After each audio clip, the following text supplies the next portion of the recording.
Okay, hi everyone. Thank you so much for joining today's session. It's going to be a very important one for the next sessions. We're joined today by a VP at Start Global. She's VP of Product, which is the main part of fellowship. And Nikki will be teaching you today about how to build a pitch deck. Thank you so much, Annika. Um, yeah, I'm Nikki. I was part of the Start Fellowship team last year for 2 years, so this is kind of coming back home. Um, I've worked in some startups and also in venture capital, and I've seen a lot of pitch decks by now, so I figured it makes sense to kind of show you what I've seen that's horrible and what I've seen that's great, and kind of give you a little bit of guidance on how to build a pitch deck that's actually going to convince be it investors or clients. So the way I figured to do this is essentially with this kind of agenda. So some general remarks at first, then different kinds of pitch decks, and now you have to adjust them depending on who you want to pitch to. Main components that have to be in your pitch deck, other components that can be in your pitch deck depending on what stage you're in, what the goal is of the pitch, and whether you have enough time. Some links, so you can also have some more resources to read, and Q&A for whatever questions you have. You can always ask questions. Just type them in the chat. Annika is going to interrupt me because I don't see you guys. And then happy to answer those. All right. In terms of general remarks, I'm still surprised that I have to say it, but a lot of people don't have this in mind. Like there's kind of a golden rule of three aspects when building a pitch deck, and those are not a nice to have, they're a must have. If you don't have them, people will not trust your pitch deck, your startup, and ultimately they're not going to invest or buy your product, no matter how good it is. If you have grammar mistakes or spelling mistakes on your slides, it's automatically gonna make me question the content of your pitch deck. You can have the future unicorn of any industry. If you put grammar mistakes in your slides, I'm gonna think, okay, it wasn't important enough to you to spend more time in double checking and having attention to detail. So red flag from the beginning on. The same goes for if you use pictures or icons, make sure they have good quality, like nothing with too many pixels or something unprofessional or emojis or icons that really don't look professional. They leave a bad impression. Please don't use them. If you use pictures and icons, make sure it's high quality and a professional impression. And the third one, really important, think of a brand or impression you want to convey, be it corporate identity, be it specific design, be it formatting. The better the exterior of your pitch deck looks, the less people will question the actual content of your pitch deck. If it's grammar mistake free, if the pictures and icons you use are high quality, if the formatting is great, if it's visually pleasing, it's gonna really help you a lot. Some people notice, other people, it's really a subconscious thing. If I see a grammar mistake subconsciously, even if I don't want to, I'm gonna question everything you're telling me. And that's not gonna help you if you want to convince someone to invest or buy your product. So really keep this in mind anytime and take the time to go through your pitch deck again and again to make sure there's no mistakes or formatting errors or logos jumping around from slide to slide. It's more important than you might think. Then coming to the different kinds of pitch decks, you have different kind of decks depending on who you're pitching to. So either you use a deck while you talk, that's a pitch deck, or you send someone an email, do not pitch to them, but then have to make sure the deck has enough information for them to understand what you're trying to tell them.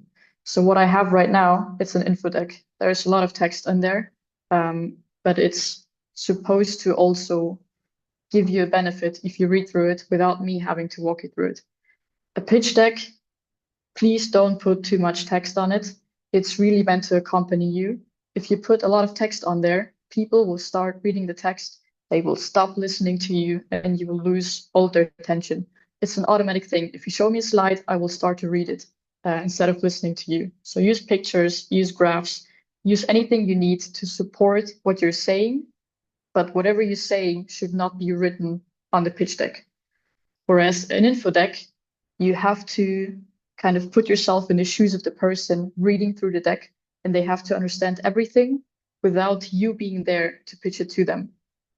So there, make it text heavy, make sure it looks good, it's formatted nicely, but they need as much detail as possible to understand whatever you want them to understand. Then careful who you're pitching to, because depending on whether it's an investor or a client, they will care about different things, different aspects of your pitch. An investor really does not care about how emotionally relevant the problem is, or what the solution is, or how detailed you list your product features or functionalities. They're going to care about, can the startup capture a large size of the market? How scalable is it? How are the financials looking? Can they become profitable at some point? Will we get our money back? And what's the competition like? Do they even have a chance to capture a large size of the market? Because an investor, at the end of the day, don't forget, it's a financial institution. They invest money. At some point, they expect their money to come back and multiply it, not just what they invested. So they will care about metrics, about unit economics, about market size, scalability. A client does not care about any of that. A client has a problem and they want their problem to be solved by you. So what they do care about is, how good is the solution? What kind of features do they have? Do they have everything I need to solve my problems? And how much is that going to cost me? They don't care about how scalable your startup is. So always think, who am I pitching to? And what does the person care about? And then adjust accordingly in your pitch deck. That's super important, because otherwise you will not be able to sell your startup or your idea to the relevant person. Then the main components. That's probably the first 3 slides you will have in any pitch deck: problem, solution, and then how your product functions. Problem slide is one of the most important slides. That's how you catch the attention of the listener. If you don't have a strong problem statement, if you don't have a good storytelling or an emotional storytelling, you will not have the full attention of the person listening. And then whatever comes next is not going to be as important to them. So really use numbers, statistics, graphs, anything that helps backing up what you're saying. And if you can mix that with emotional or personal storytelling, emotions always work. People love emotions. They will always try to find something where they can identify themselves with, and kind of play along your whole storytelling. Your solution, people have to understand it. Don't make it too complex. Always assume whoever's listening does not know anything about the industry you operate in. So don't use too technical slang. Don't use abbreviations that are not commonly known. Present the solution on a high level. And then once they understand what you're doing, go into the product and explain how it works exactly. What kind of features does it have? What functionalities? How is the journey of a user or the customer when using the product? They have to understand it. If you have the time, most of the time you won't have the time if it's a 3 to 5 minute pitch. But if you do have the time, show a demo and walk the client or investor through how the product works. At the end of the day, whoever you're pitching to, they have to understand what's the problem, that the problem is significant enough, not just a very small problem that only very few people have, and that your solution is perfect to solve the problem. They will have to think, okay, there's no better solution on the market. I have to buy this product essentially, or I have to invest in a startup. And to kind of show you how important this whole problem topic is, I've brought 2 examples, a bad one and a good one. This is everything I show you. It's from a pitch deck from past fellows when they applied. don't worry, that slide does not look like it looks anymore. We improved it, but there's no numbers on the slide. It's a lot of text. So if you pitch this to me, I will start reading the slide. I will not pay attention to you. And there's no emotional storytelling whatsoever. It's just text on a slide and it does not move me emotionally. Whereas this slide, it catches you directly. The first line you read, you have a number, 700,000 suicides each year. Reading that phrase, you got the attention of anyone who has a heart, let's put it that way. And then you go on reading 1 out of 4 people, first statistic, 10 to 20 years decreased lifespan, second statistic, 20 suicide attempts for 1 death, third statistic. It's not too much text. There's numbers and statistics backing it up. And you start with a really strong emotional storytelling. And that way, people will listen to you, no matter what you say next. So really put any attention on it, because it's important how people kind of react or give you attention in the first seconds of the pitch.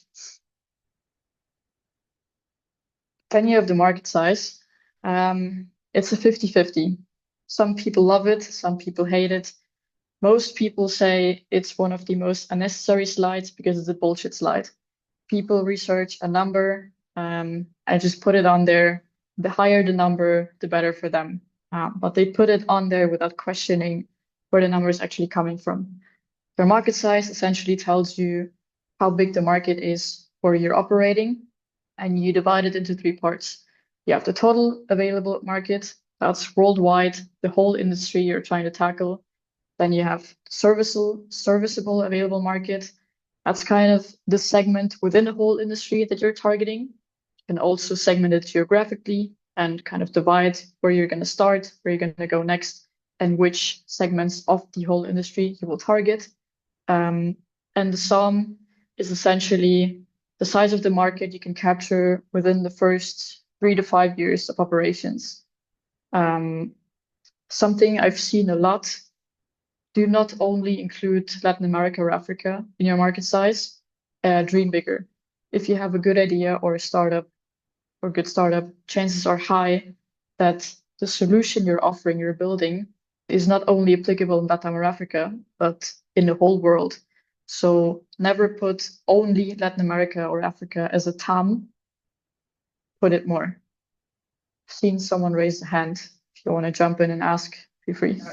Yes, hello. I have a doubt regarding that of dream bigger. I've heard like some people like believe that if you put like a big TAM, that it's like unreachable, and you seem like you're like bluffing, or you're telling like you're making some expectations that are not realistic, and they don't like that. How can we like manage this difference between like being kind of realistic and being like dreaming big? That's a great question. Thank you. It's exactly what I'm coming next to. It's all about the assumptions you make and whether you can defend them. So if you look up numbers, billions as a term, and you take it from Statista because, I don't know, you're in edtech, and then you say the whole education industry is this big, and then you just put it as your term, an investor is going to tell you, yeah, great. This does not have any value because you didn't research properly. There's 2 ways in estimating your market size. You can use it top-down, meaning you research a number, you use existing data. There's a lot of portals that offer this data, and then you just try to break it down more or less in whatever you want to do. I wouldn't recommend that because that is a lot of bullshitting. And if I ask you what assumptions have been made, you will not be able to answer. So what I always recommend, and it takes more time, but it's way better, is bottom up. So you actually calculate that market size, you make assumptions that you can defend, and essentially it's a calculation of the number of customers you have times the price they're willing to pay. It doesn't matter in which slides. If you put in numbers, keep in mind, people will ask you about them. They will ask about how does this number exist? What assumptions did you take? If you can't answer, red flag. They're gonna know you just put in a random number. So how do you calculate this? Essentially, like I said, it's your number of customers times the prices they're willing to pay. Now, it sounds easy, but how are you gonna know how many customers you have, in which country, in which segment, and how do you know what kind of price they're willing to pay? So there's some questions you can use to kind of let you guide through it. And that's really think about who is your specific customer. You have to know who your ideal customer profile is. If you don't know who it is, and you just target a broad number of people, you might have some luck and people will buy, but you will never find the perfect customer fit. So really think about it. Who is my buyer persona? Who is my ideal customer profile? And then go on and ask how many people that fall into this category are there in my country, in my continent, worldwide. How many of those can you realistically reach? There you have to look at what's the competition, how saturated is my market? Am I a first mover, or are there already a lot of companies targeting the customers? And how big is the pain point of the customer? Because if it's really big and you're able to solve their problem with a better solution and a lower price, chances are they will switch to your solution instead of paying the more expensive one. And then you ask, okay, at what price will they buy? Tough to find out, especially if you're in B2C. If you're in B2B, you can make them sign letter of intents that more or less gives you an estimation of what your revenue might be. If it's B2C, you're stuck with interviews, surveys, focus groups, studies, benchmarks from the industry. But you still can estimate somewhat of a realistic amount. And once you go through these questions, you have a good set of assumptions that is well thought through. You have your number of customers and the price you're willing to pay, and you can defend those numbers in case anyone asks for it. It might be lower than a top-down approach, because top-down, you just use some data, you don't know about the assumptions, they're from Statista, you don't know what else is in there. But bottom-up is more realistic, you have good assumptions, and it's defendable. And that's what people then care about. Here's an example of a market size that I've also seen. This is a medtech industry. No idea what this is supposed to tell me. I don't know what the 5 million are. I don't know what segment they're targeting. I don't know what geography. No idea where the 589 million are coming from, or the 104 billion, and why there is such a huge difference between the TAM and the SUM. So that's not an example on how to calculate your market size, because I'm going to see this and I'm going to know these are random numbers picked from the internet and then just put on a slide. Whereas here, I know how it was calculated. You have your TAM, SUM, SUM, you have the numbers, and then you have the explanation on what assumptions were made and how much people would pay. So you literally in the SUM have the 400,000 properties in Argentina. That's the number of customers times the price, $50 budget per property, they would pay. And then you have 400,000 times $50, 20 million SUM. Perfectly understandable. I might ask you, where is the 400,000 coming from? You're going to tell me it's based on publicly available data of how many properties are on sale. You can look it up online. The $50, they probably made some interviews, asked around, checked what the competition is charging, and then arrived at their estimate. But this is the perfect market sizing, because I know exactly what assumptions have been made, where the numbers are coming from, and it's a really better impression than this. So really, a good investor is going to notice that you put some time into this, and it's going to be a good impression. Then your business model, super important. One, people have to understand who you're selling to. Are you selling to businesses? Are you selling to consumers? Are you directly selling to your customers without any intermediaries or third parties? Are you selling to government? Are you going via business and then sell to customers. There's a lot of different kind of business models. Depends on your industry, depends on the market you're targeting, but have this one clear.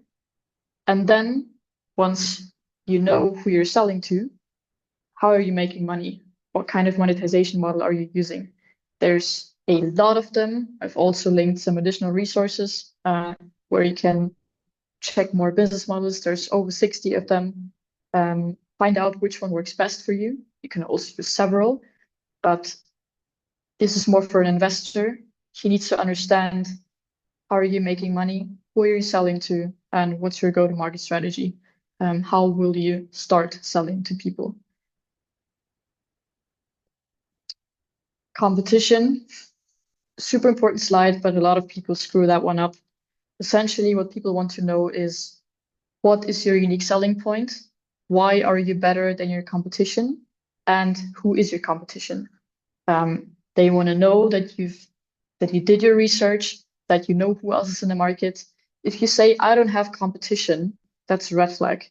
Because if no one else is trying, then it's a market that either you are a genius in discovering it and that no one else has discovered it before, but the probability for that is almost zero. If you don't have any competition, it's because several people have tried, they've all failed for whatever reason, and the probability of you being the one person that is a genius and achieves something that no one else has achieved is there, but it's quite low. I would see it as a red flag if you don't have any competition. Having competition is healthy to a certain extent. So research who's your competition, and then decide how you want to visualize it. There's two common ways. Some people do the X and Y axis, other do this kind of table where they list features or functionalities and then compare against competitors. Choose whichever you want, but do not say, hey, this is my competition, we're better, and then move on to the next slide. People want to know why you're better than competition. Again, some examples. This is horrible on so many levels. There's grammar mistakes on the slide. The slide has really bad design and formatting. Like the first thing I see is this orange and blue and dark blue that's really distracting. A lot of company logos on there. You don't really have any structure. It confuses you instead of showing that your startup is better than the competition. Don't do it that way. Better example that I really liked is this one. Now you might say there's a lot of text on the slide, but given the industry they're in, which is biotech, it makes a lot of sense. They don't only list their competition, they also explain the core tech of their competition. So you have the context and understand what the competition is doing. And you also provide the focus, the industry focus of those competitors. Also super important to know. And then they go on and show, okay, this is why we are better than the competition. It's not too much information. It's not too many functionalities listed. And it's formatted in a really clean way. And that way, if you then, while you speak, add additional context, that's a perfect competition slide. Then the team, that's the most important one. That's the most important slide of your pitch deck, because if you're early stage, whoever is buying your product or investing in your startup is betting on the team. You probably won't have traction or revenues generated or any proven incredible technology. People will bet on you because they believe you are the perfect team to make it happen and become successful and go to market and prove your technology. So do not skip to the team slide. What happens very often is people start pitching, they put the team slide at the very end, and then they run out of time to pitch. And then the last thing they do is, okay, I don't have any time anymore, but here's the team and thank you for your attention. And then they stop the pitch. So the first thing I'm going to ask is, who is your team? Can you please tell me more about them? Meaning you have two options. You either put the team slide at the very beginning. I would recommend that for scientific teams where you do need people with significant knowledge in that field, biotech, medtech, deep tech, any life science, or something that really needs deep domain knowledge, or put it at the end. I would do that in cases where you don't have to have that deep of a domain knowledge, but still do not skip through the slide. So please add team pictures, and please make sure those are professional pictures. I've seen pitch decks with half-naked people on there, pictures on the beach, pictures while being out drinking. So please take some time and add some professional pictures. You'd be surprised how many people don't do this. Include your position, your study background, and any relevant work experience. If you are building a biotech startup, please do not add that you've been a barkeeper at a beach bar in Mexico. Not relevant to anyone. And add advisors if you have any, because that's proof of concept, essentially. If those people have significant industry experience and they decide to become an advisor of your startup, it usually means they believe in the technology you want to build, and they believe in the team that's going to build it. So it's always a green flag if the advisor is a relevant person. Again, examples. Yeah, no name, typos in the co-founder.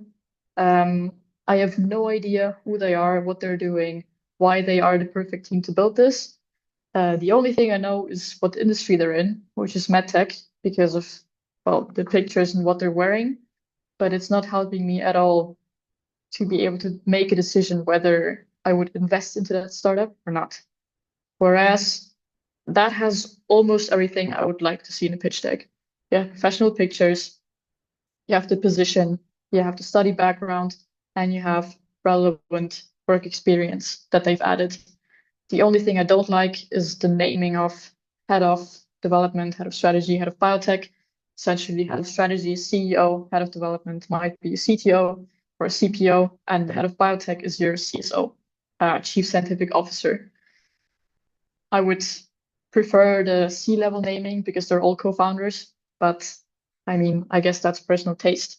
But still, it gives me everything I need to know: the names, the pictures, the study background, and the relevant experience they have to build whatever they are building.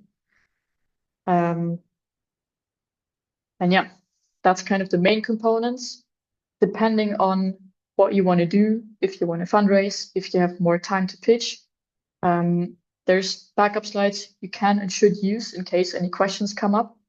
If you're fundraising, the fundraising ask has to be in the main slides. You cannot use that as a backup slide. If you just want to mention it on the side, put it as a backup. If you have traction, most people are going to ask about it. Also add it as a backup slide. And then there's product roadmaps. Some people ask about it, financial plans, unit economics. Better have it in case people ask, because then you can use it while answering and you actually have something to back you up what you're saying. There's a lot more things you can add depending on your industry. If you're a biotech or life science, for example, it makes sense to add in kind of a regulatory pathway, or your patent strategy. So really think about what might be interesting for the investor or the person that I'm pitching to. And in a nutshell, there is no perfect structure or solution for pitch decks. It really depends on what you're building, what industry you're in, who you're pitching to, at what stage you are at. So take it as an inspiration or a guidance, but adapt to whatever you want to do. Meaning, if you're pitching to an investor, you're going to have a different pitch deck than pitching to a client. If you have a 60-second elevator pitch or even up to 2 minutes, it doesn't make sense to have a deck. You don't have enough time. It's just going to be distracting. So best case, have a deck for like 45 minutes, have one that's a lot more detailed, also that has a product demo in there for 10 minutes, and then have one with enough text and additional information that you can send out as an email attachment in case people want to read through it. But those things you should generally be fine. I think we're gonna share this deck anyways with you afterwards. So there's some, not exactly the templates, but I would read through what the people are saying. There's a lot of investors that shared, I've looked through 100 pitch decks. This is what's good, this is what's bad. Really let yourself inspire by that. And then look up pitch decks from successful companies that have raised recently. Don't look at the pitch decks of Airbnb or Uber back in the day. Those look horrible. For whatever reason, still worked, but please don't use them as a template. Go look up recent pitch decks so you know what investors are currently looking at and what they approve. And yeah, I think that's it. If you have any questions, happy to answer. All right, otherwise, I'll start reading the ones we have in the chat. So, firstly, we have a question from Nicolas who's asking, how do you manage different pitch durations? So, like, how do you build a pitch that's 1 minute, 3 minutes, 5 minutes, 10 minutes?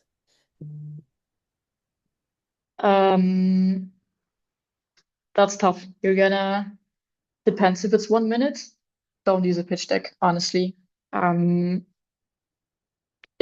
It's an elevator pitch. People are not going to pay attention to what you're saying if you at the same time show a pitch. The kind of most common duration is this 3 to 5 minute pitch. It has to have problem, solution, product.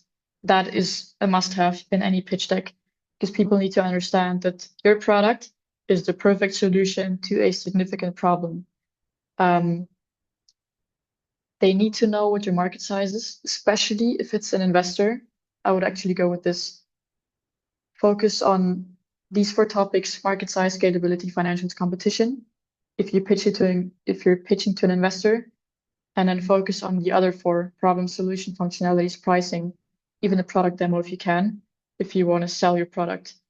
And then practice. Really practice it and measure the time you need. And then according to that, you're going to think about, okay, what else can I add? Or what do I have to cut off? But never cut problem, solution, product. Financials, you can put them into your backup slide. Honestly, if they want to know about financials, they're going to ask afterwards. Team, never cut it out. Competition, a client is not going to care about.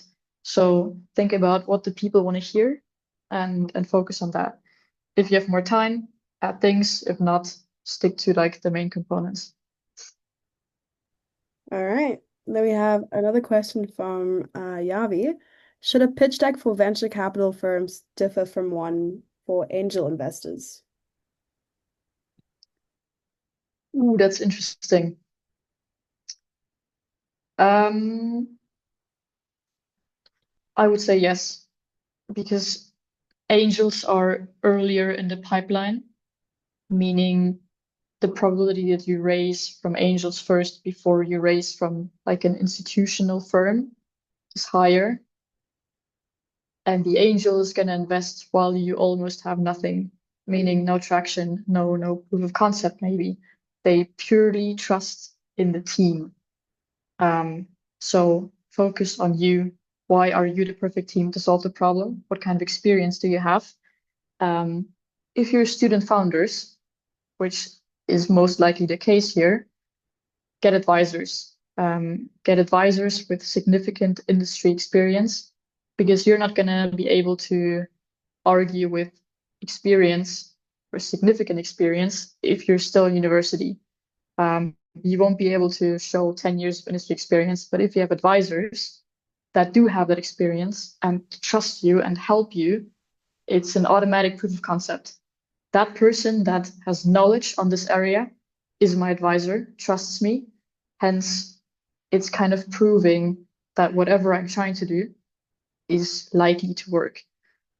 So if it's an angel, angels also most of the time do have that industry experience, and hence they look for something in that area and invest. Focus on a team and why you are the perfect team to build it. If you pitch to a VC, they're going to care about return on investment.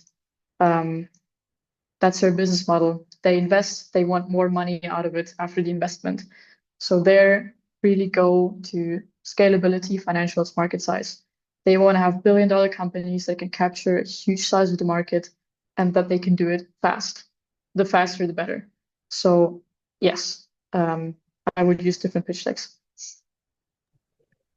All right. Then we have another question from Wambugu who's asking, so a founder can only be a person who's been to university? Because according to the team slide example you used, it seems like you can only be on a team if you've graduated, been to university. What if you haven't been to anyone? No problem at all. This is just an example. This is really just an example. I saw it and I liked it. No, I don't think you have to go to university to be a successful founder. Actually, there's a really nice example. It's a German startup. They're called Knowuity. What they do is essentially edtech. Worldwide, they are incredibly successful. They've raised $80 million in Series B recently, and the founder dropped out of high school. So he never even graduated from high school. He does not have a high school degree. He never entered university. He never did any other apprenticeship program or whatnot. You don't have to be in uni to be successful, definitely. Exactly. I would agree. And then we have a question from Sebastian who's asking, which business model applies when demand is generated through interaction between companies? You're killing my expertise here. There's, I think, one of both. It's gonna send you to a page with like 55 pattern cards of business models. And on each card, there's a description on which companies are using this in real life and why it works. I would go through those 55 to 60 pattern cards and then see which applies to what you're doing. If I gave you a solution, I would bullshit you. I don't have an honest answer. I would probably ask ChatGPT first, but that's out of my expertise, to be fair. And then we have another question is, can you combine the market size slide with roadmap sales? Yeah, you can. I wouldn't do it. I feel like the slide would be too full, and then people are not going to give you the attention you want. What you can do is kind of show how the market is going to grow, like a CAGR over the years. A lot of people do that in their market size slides. Here, he, for example, did it, growing until 2028. But if you have a go-to-market strategy, use a separate slide for it. Don't put it into the market size slide. It's going to probably be too full. Unless you have a great design and can combine it, I wouldn't risk it. Another question from Daniela. You have a page, site, or platform that you would recommend where people can find the right investors? Whoa. Enter Start Fellowship Accelerator. We're going to connect you with investors. No, what's not going to work is typing in investor lists on Google. There's a lot of stuff out there that's just simply not going to work. Browse through LinkedIn, actually. I think that's where I found most like Excel sheets with investors where you don't need a warm introduction, that you can just simply reach out to. There's several people, I can look up the names later and send them to you, who like a lot of times share different types of investors and what they are interested in investing. Other than that, it's a lot of manual research, to be fair. There's no one single website that's going to give you the perfect answer. Great, thank you, Nicole. Pleased to meet you. I just wanted to know if you could share later your contact or something like that to be in Sure. touch. Yeah, Thank you. can do.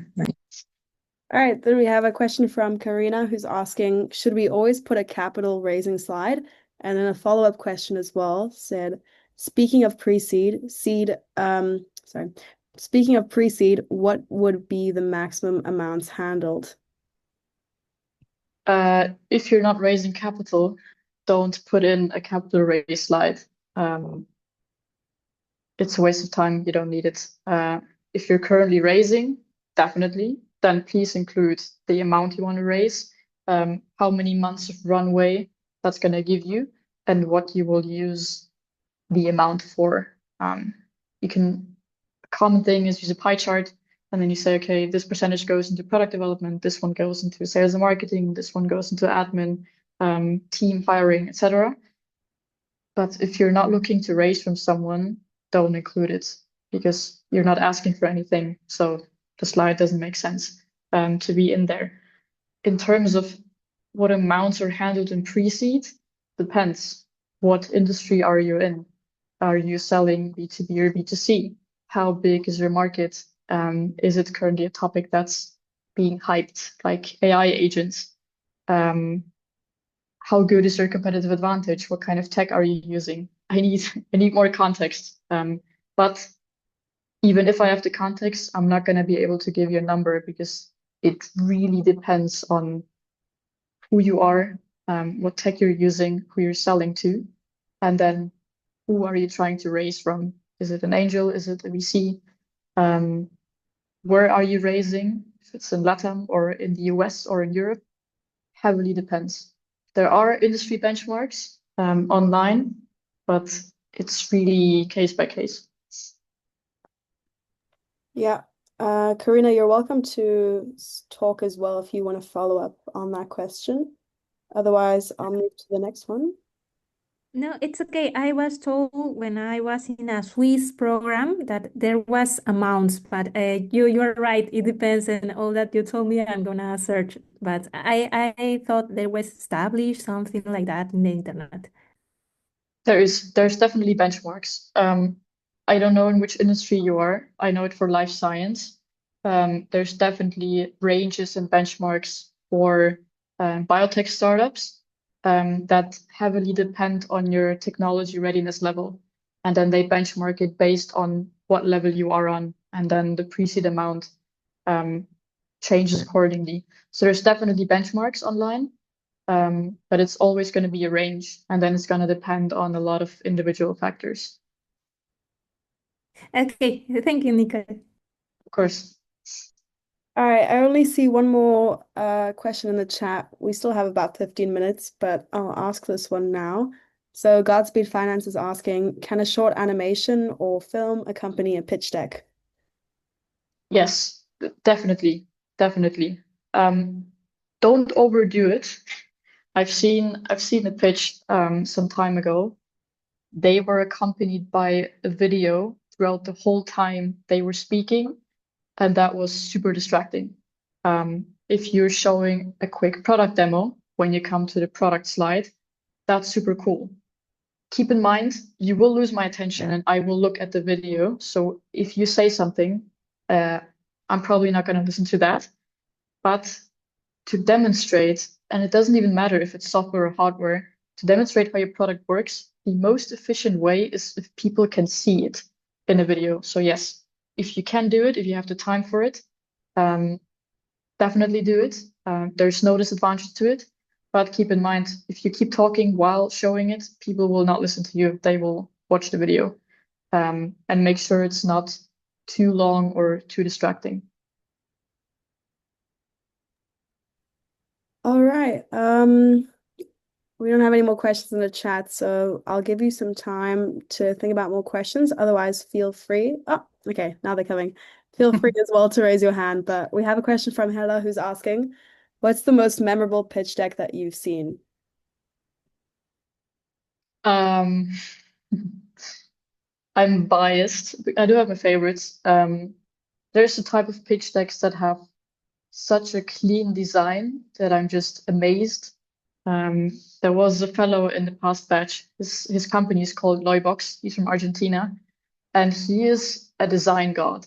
Like, he had such a clean design. It was mostly black and white and some shades of gray, but the way he incorporated the elements with each other, that was pretty amazing. I can ask him if he's willing to share the pitch deck, but that to me is a masterpiece of design. Like when I see it, and that's what I told you at the very beginning, this was exactly the case with him.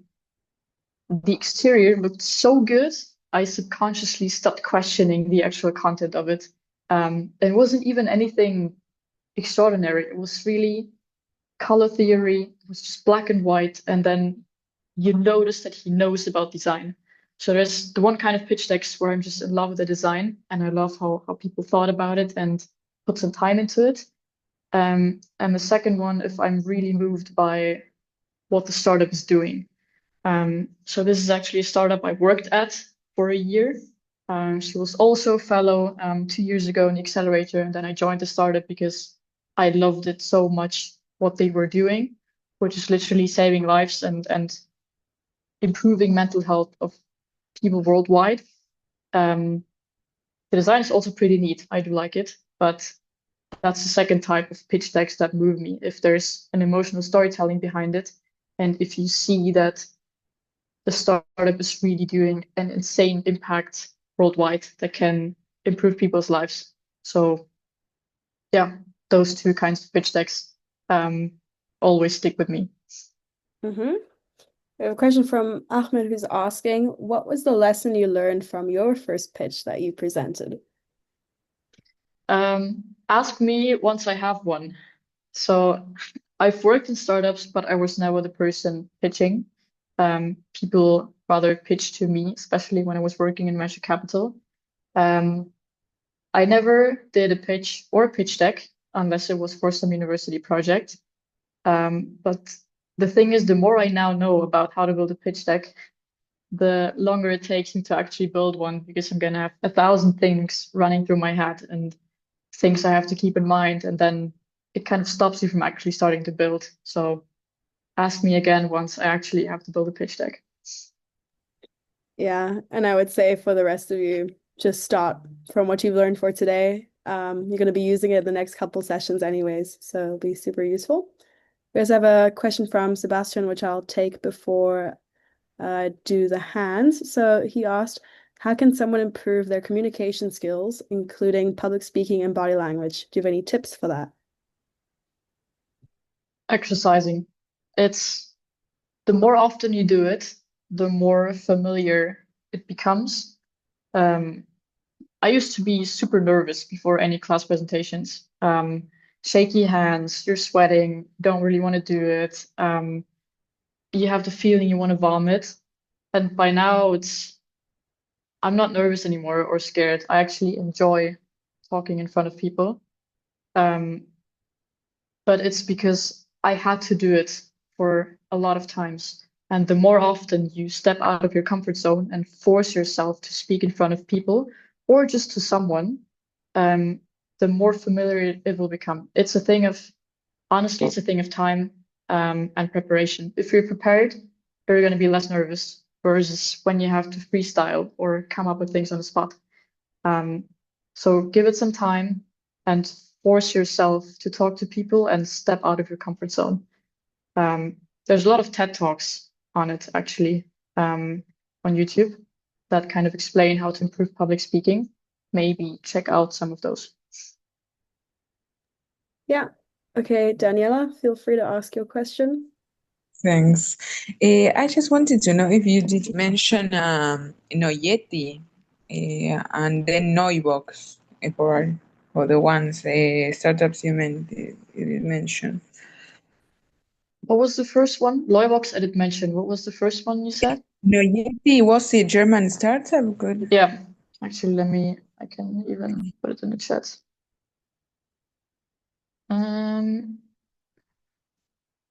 Where's the chat? There we go. So the German one, the guy that dropped out of high school, it's called Nuyuti, and the founder is called Benedikt Kurz. That's pretty impressive. And I did not send that to everyone. There we go. So that's the first one. And then the second one is from Argentina. Startup name is Loybox, and the founder is Ignacio Prados.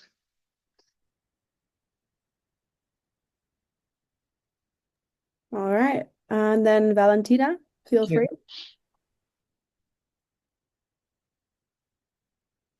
Thank Hi, you very Nicole. much. Can you hear me? Yeah. Well, my question is, when we are in a pitch that is presential, we have more contact with the jury. So I think that we can make more expressly. But when we are in a virtual pitch, the connection is different. So do you think that we need to be more facially expressive, or we have to talk exactly equal as if we are in presential, as if we are presential? As a general note, try to, if it's possible to pitch in person, pitch in person. If it's because in person is always better than virtually. The connection between you is just completely different, and emotional storytelling in person works a lot better than via screen. Something that the fellows actually told me last year would help them a lot because they also had to pitch virtually or record a pitch virtually to apply for something. They actually stood up and pitched while standing. Don't pitch while sitting. It's changing a lot. And you could really see the difference in the recordings when they were sitting versus when they stood up, because then you automatically use your hands more while you stand. You talk differently, you talk more confidently while standing. So if you have to pitch virtually, try to do it while standing. It actually made a huge difference, and you could really notice how much more confident the people were pitching. Okay, thanks. We have another course. question from Karen who's asking, what questions could be asked about the market size? Your assumptions. If you put any number on the market size slide, be it the 400,000 I asked earlier, people will ask you, where is that number coming from? What kind of thought process did you have to arrive to that number? And you have to be able to defend that. As soon as you start kind of looking for words or being unsure, they're gonna know, okay, that number is from the internet. That was the first thing they looked up and they just took it. And then that the confidence is gone. They're gonna start questioning everything you say afterwards. Most investors will ask you nothing about the market size slide because they know 80% of the time it's bullshit. So they automatically already ignore it. A lot of people don't pay attention to it, but if they see that you use the bottom-up approach, that you really challenge the assumptions, and you have an explanation for every number that's on the size on the slide, that's a huge green flag. They're going to be positively surprised. So they can ask you about why are the numbers the way they are in your sum. What's the amount of clients you expect? What kind of countries do you try to go in? What's the market growth of the total market in the next few years? And what's the expected price you try to see from your customers? Those kind of numbers they will probably ask for. Yeah. All right. Let's do one last question. So, what emotions would you say can help boost the investors' confidence in your pitch and project? Being calm. Calm and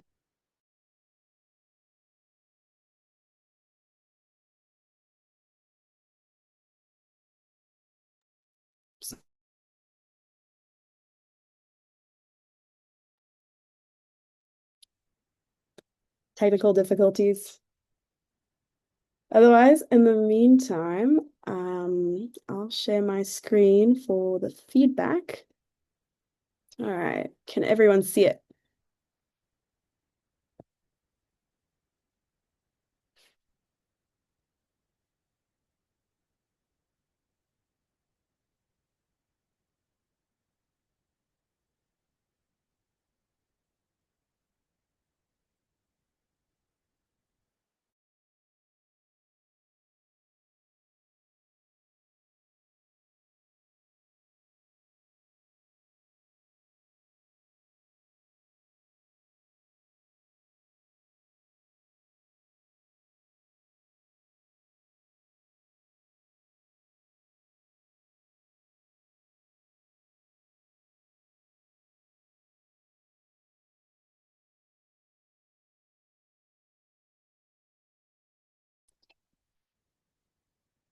Yeah, my mic started working. I'm back. Can you hear me? Yes, we can. Perfect. To answer the question real quick, I think I said being calm and confident. If you're not confident, or if you don't speak confident, they're gonna question everything you say. If you're not calm, they're gonna have a really hard time to focus on what you're saying. I once had a pitch, and the person that started pitching, they started jumping around, literally moving back and forth on the floor. They were super excited, but literally jumping up and down. And I had a really tough time to actually focus on what they're saying. Whereas a person that's talking slowly, not too slow, but slow, confident, and calm, that's incredible.